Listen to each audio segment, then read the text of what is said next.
Hello, hello mga kalami, masirapon. Ito na naman tayo, gagawa tayo ngayon ng dessert. Itong gagawin natin dessert, leftover pa rin itong mga fruits nung New Year. Ayan, ito yung dalawang klaseng banana, meron tayong lakatan, saba. Ayan, then gagamitan natin din yan ng syrup. Ayan, may chocolate syrup, caramel syrup, and then ito yung Oreo. Lalagyan din natin yan. Ito, Hershey na pang-garnish natin. Yan, dito natin lalagay yan. Tara, start na tayo. Babalatan na natin itong ting banana.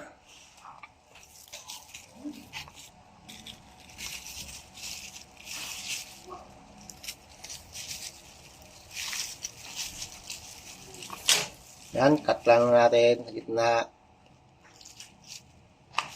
Yan, hap. Ganyan lang, chop.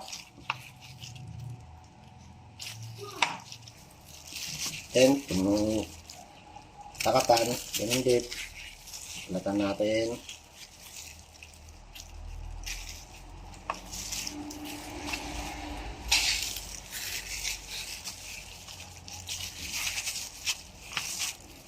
Yan, cut din natin sa gitna.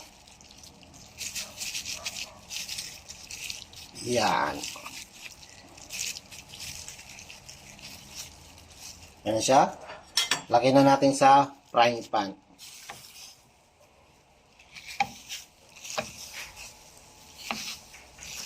Hindi natin nilagyan ng oil kasi lalagyan natin siya ng caramel syrup. Caramel syrup yan, ano yan, magluluto.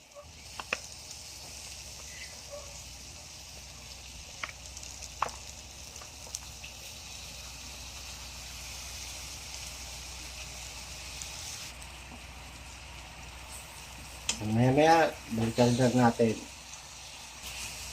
ng caramel, ating banana. Ngayon, okay na siya, luto na. Na-transfer na natin dito sa ating, pero bago yan, lalagyan natin muna lagyan natin ng syrup, chocolate syrup.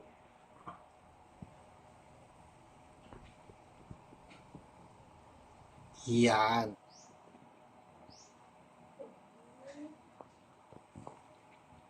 After nyan, lagyan natin ng Oreo.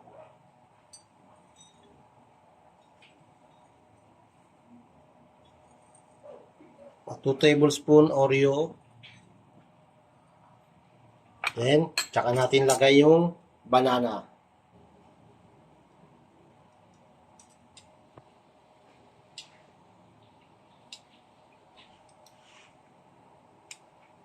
Dalawang klaseng banana ginamit natin.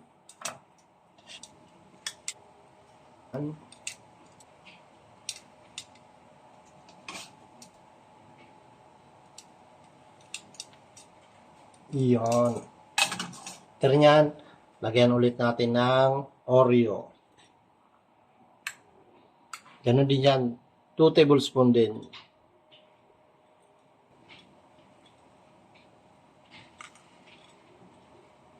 Yan. Okay na siya. Tapos, lalagay natin sa oven. 5 to 10 minutes lang natin yan lulutuin sa oven. Yan. 5 to 10 minutes lang natin lulutuin yan. Yan. After 10 minutes, okay na siya. Lagyan na natin to dito. Yan.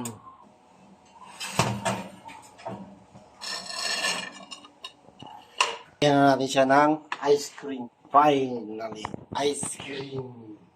Lagyan natin ng ice cream. Yan. Yung linagay natin ditong ice cream, may flavor din siya. Caramel flavor din siya. Ayan. Lagyan natin siya ng 4 na scoop.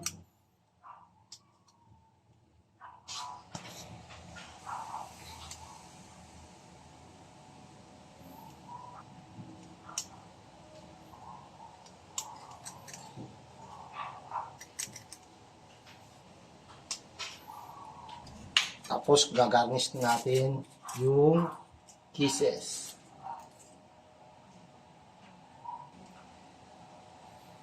Lagyan natin ng 3 peraso. Yan.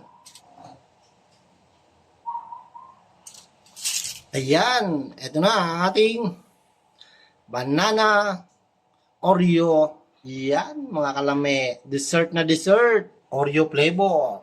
Chocolate flavor ang ating dessert ngayon. Yan mga kalami, masiramon. Tiki mana, dessert, chocolate flavor.